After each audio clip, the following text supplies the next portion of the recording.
Sir మాల్దీవ్స్కి ఇండియాకి మధ్య గత కొంతకాలంగా చూసుకుంటే ఒక మాటల యుద్ధం అయితే నడుస్తూ వస్తుంది. అయితే ఇప్పుడు మాల్దీవ్స్ ఇండియాకి షాక్ ఇచ్చినట్టు తెలుస్తుంది సార్. అంటే ఇండియాకి వ్యతిరేకంగా ఉన్న వ్యక్తినే మరోసారి వాళ్ళు ప్రెసిడెంట్గా ఎన్నుకున్నారు సార్. మరి దీన్ని ఎలా అర్థం చేసుకోవాలి? అంటే ఇండియాకు వ్యతిరేకంగా ఉండడాన్ని అక్కడ ప్రజలు కూడా ఇష్టపడుతున్నారు అనుకోవచ్చు. ఎప్పటి నుంచో ఇండియా అవుట్ అనే ఒక పాలసీని అక్కడ మహమ్మద్ మొయిజ్ సంబంధించిన పీపుల్స్ నేషనల్ కాంగ్రెస్ అంటారు. People's national congress PNC party, అది మహమ్మద్ మొయిజ్ దాని అధ్యక్షుడు. ఆయనే దేశాధ్యక్షుడు కూడా మాల్దీవ్స్. సో వాళ్ళు ఎప్పటి నుంచో కూడా ఎన్నికల్లో ఇండియా అవుట్ అనే ఒక స్టాండ్ని తీసుకున్నారు. ఇప్పుడు బంగ్లాదేశ్లో కూడా బాయ్కాట్ ఇండియా అనే ఒక పిలుపు వినపడుతుంది. అలాగే ఇక్కడ కూడా జరుగుతుంది. అంటే ఇండియా ఒక ఇంటర్వెన్షన్, అంటే వాళ్ళ రాజకీయాల్లో కావచ్చు, వాళ్ళ జీవితంలో భారతదేశ జోక్యం వద్దు అన్న ఒక నినాదాన్ని వీళ్ళు తీసుకెళ్లారు. సో ఈ నినాదం గతంలో పనిచేయలే. ఇప్పటి వరకు మొయిజ్ పార్లమెంట్లో అబ్సల్యూట్ మెజార్టీ లేదు, సంకీర్ణ ప్రభుత్వం ఉన్నింది. సంకీర్ణ ప్రభుత్వానికి ఈయన హెడ్గా ఉన్నాడు. అయితే ఈయనకి పార్లమెంట్లో తగిన బలం లేదు. అందుకనే మొయిజ్కి చాలా వ్యతిరేకత వచ్చింది. ఇండియాకి అనుకూలంగా అక్కడ డెమోక్రటిక్ పార్టీ అని ఉంటుంది. డెమోక్రటిక్ పార్టీ వచ్చి ఇబ్రహీం సోలి అనే అధ్యక్షుడు. ఆయన ఇండియాకు అనుకూలమైన వ్యక్తి. సో అందువల్ల మొయిజ్కి ఇబ్బందులు ఎదురైనాయి మొన్నటి వరకు. అయితే మొన్న ఎన్నికలు జరిగింది. ఈ ఎన్నికల్లో మొత్తంగా 93 సీట్లు ఉంటాయన్నమాట అక్కడ మాల్దీవ్స్లో. 93 సీట్లకు సంబంధించి 2,84,000 మంది ఓట్లేశారు. అంటే మొత్తమే మాల్దీవ్స్ పాపులేషన్ చాలా చిన్నది, 5,15,000 పాపులేషన్ 2022 నాటికి మాల్దీవ్స్ పాపులేషన్. ఇది నిజానికి ఏషియాలో స్మాలెస్ట్ కంట్రీ, వరల్డ్లో కూడా 9th స్మాలెస్ట్ కంట్రీ అన్నమాట. ఇక ముస్లిం మెజారిటీ దేశాల్లో స్మాలెస్ట్ కంట్రీ, అన్నిటికంటే చిన్న ముస్లిం మెజారిటీ దేశం. ఇందులో 98% ముస్లింలే ఉంటారు పాపులేషన్. వాళ్ళల్లో కూడా సున్నీస్ మెజారిటీగా ఉంటారనమాట. మామూలుగా షియాలు సున్నీలను బ్రాడ్గా మనం ముస్లింని ఇది చేస్తే ప్రపంచవ్యాప్తంగా షియాల పాపులేషన్ ఉండే కంట్రీస్ ఉంటాయి, సున్నీల పాపులేషన్ ఉండే ఇరాన్ లాంటి కంట్రీస్ ఉంటాయి, అరేబియా, సౌదీ అరేబియా లాంటివి షియాల పాపులేషన్ ఉన్న కంట్రీస్ ఉంటాయి. సో అట్లాగా మాల్దీవ్స్లో సున్నీలు ప్రధానంగా ఉంటారు. ఈ సున్నీలు ఎక్కువగా కూడా పాలస్తీనాకు అనుకూలంగా కూడా ఉంటారు. సో అరబ్బుల్ని అమెరికా చంపుతుంది, ఇజ్రాయెల్ చంపుతుందన్న అభిప్రాయంతో కూడా మాల్దీవ్స్లో కూడా ఈ అభిప్రాయం ఉంటుంది. ఆ రకంగా ఇండియా ఇజ్రాయెల్ వైపు ఉందన్న కోపం కూడా మాల్దీవ్స్లో ఉంది. అట్లాగే ఇండియా సైన్యం అక్కడ ఉండడం స్ట్రాటజిక్గా అది మనకు అవసరం కాబట్టి ఇండియన్ ఓషన్ అంటాం, అంటే హిందూ మహాసముద్రంలో మన నైబరింగ్ ఓషన్ నైబర్స్ అంటారు వీటిని, ఓషన్ నైబర్ కంట్రీ అన్నమాట ఇది.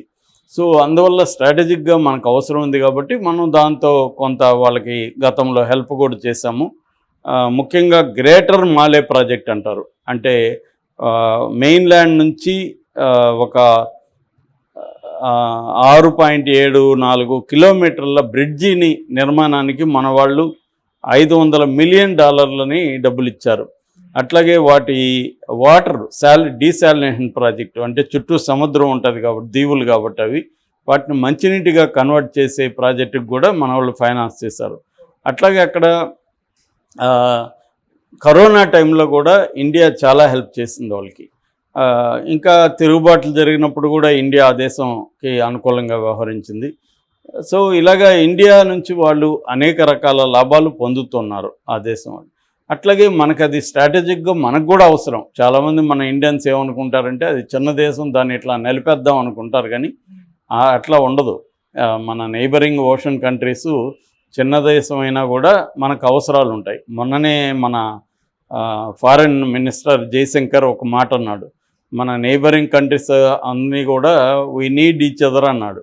అంటే మనకి ఒకరి అవసరం ఇంకొకరికి ఉంటుంది. మన అవసరం వాళ్ళకు ఉన్నట్టే ఆ కంట్రీ అవసరం మనకు కూడా ఉంటుంది స్ట్రాటజిక్గా. అది మనం దృష్టిలో పెట్టుకోవాలి. ముఖ్యంగా మన వాళ్ళు అప్పుడు బాయ్కాట్లు అంతా ఆవేశంలో చేసి ఆ దేశానికి ఎవరు వెళ్ళొద్దు అది ఇదంతా రెచ్చగొట్టారు. నిజానికి అది ప్రభుత్వం రెచ్చగొట్టలేదు. మన మోడీ ప్రభుత్వం కానీ జయశంకర్ మన ఇది కానీ సమన్వయం పాటించారు. ఎక్కడ కూడా ప్రజల్ని రెచ్చగొట్టలేదు. ఈ అతిగా స్పందించే సోకాల్డ్ ప్యాట్రియాటిక్ బ్యాచ్ మాత్రం స్పందించారు తప్ప వీళ్ళకి అంటే సమగ్రమైన అవగాహన లేకపోవడం వల్ల, అంటే ఇతర దేశాలతో ఎలా ఉండాలి అదంతా ఆలోచించకుండా ఒక చిన్న విషయానికి అంత రియాక్ట్ అవ్వడం అవసరం లేదు. ఖచ్చితంగా ఖండించాలి. ఆ దేశం మోడీని, ఆ దేశంలో ఉండే 3 మంత్రులు మోడీ ఫోటోలో పెట్టినప్పుడు దాన్ని ఎద్దేవా చేస్తే, ఎగతాళి చేసి మాట్లాడినప్పుడు మనం ఖచ్చితంగా దాన్ని ఖండించాలి, గట్టిగా మాట్లాడాలి. కానీ దాంట్లో ఒక బ్యాలెన్స్ అనేది అవసరం. ఏ బ్యాలెన్స్ అనేది ఏంటంటే లాంగ్ టర్మ్ మనం ఇతర దేశాలతో ఎలా వ్యవహరించాలి అనేది పట్టు విడుపులు అంటారు. ఆ పట్టు విడుపులు అనేది ఉండాలి. అది మోడీ గవర్నమెంట్కి అనిపిస్తుంది. పట్టు విడుపులు ఉన్నాయి. మన ఖతార్ విషయంలో చూసాము, యమన్ విషయంలో చూసాము, ఇతర శ్రీలంక విషయంలో చూసాము. కొన్ని ఎలక్షన్ టైంలో మాత్రం మోడీ ప్రభుత్వం అనేక ఇష్యూల్ని తమకు అనుకూలంగా వాడుకోవడానికి ట్రై చేస్తుంది. కానీ అదర్వైజ్ గెలిచిన తర్వాత చూసుకున్నప్పుడు ఇండియా ప్రయోజనాలని దృష్టిలో పెట్టుకునే బిహేవ్ చేస్తుంది. నేను జయశంకర్ ఇంటర్వ్యూలు కూడా చాలా చూశాను. ఆయన బుక్స్ కూడా రాశాడు, ఆయన ఆర్టికల్స్ కూడా నేను చదివాను. సో ఆయన కూడా మాట్లాడే పద్ధతులు ఏంటంటే ఇతర దేశాలతో మన సంబంధాల విషయంలో ఆచితూచి వ్యవహరించాలన్న ధోరణి కనిపిస్తుంది.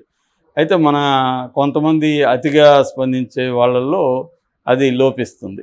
ఏదేమైనా అప్పట్లో చాలా ఉద్రిక్తతలు మన మధ్య జరిగాయి. మన వాళ్ళు చాలామంది వెళ్ళలేదు. ట్రావెల్ ఏజెన్సీలు కూడా ఆపేశారు.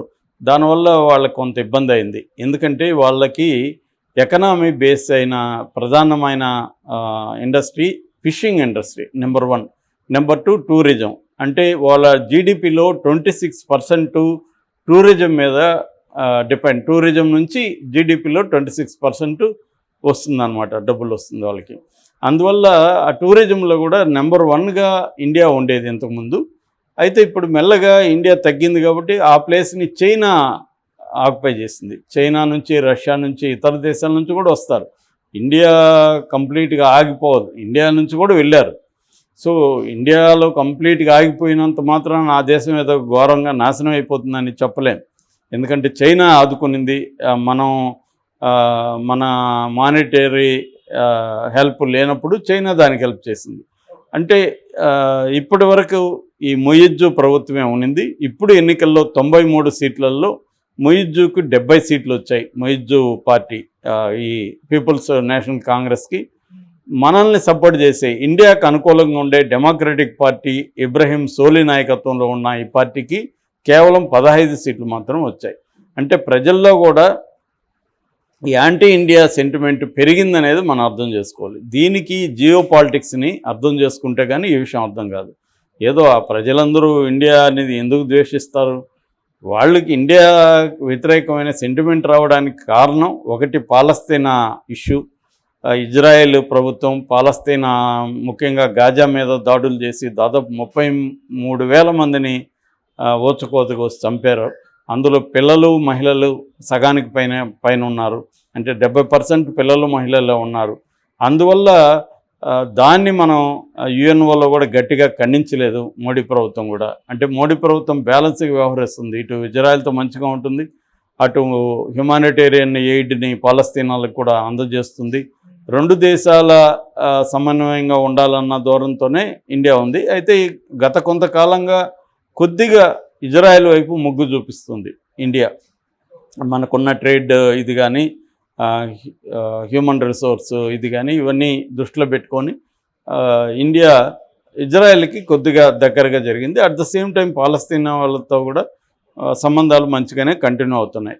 ఈ కాంటెక్స్ట్లో ఇక్కడ ముస్లిం పాపులేషన్ ఉన్నారు కాబట్టి వీళ్ళు ఇండియాని వ్యతిరేకించే అవకాశం ఉంది. ఎందుకంటే ఈ దేశాలు అమెరికాని, బ్రిటన్ని శత్రువుగా చూస్తారు. ఎవరు? ఈ సున్నీ డామినేటెడ్ కంట్రీస్, ఇరాన్ కావచ్చు, సిరియా కావచ్చు, లెబనాన్ కావచ్చు, ఇట్లా మాల్దీవ్స్ కావచ్చు. వీళ్ళందరూ అమెరికాకి యాంటీగా ఉంటారు, చైనాకి ప్రోగా ఉండే పరిస్థితి ఉంది.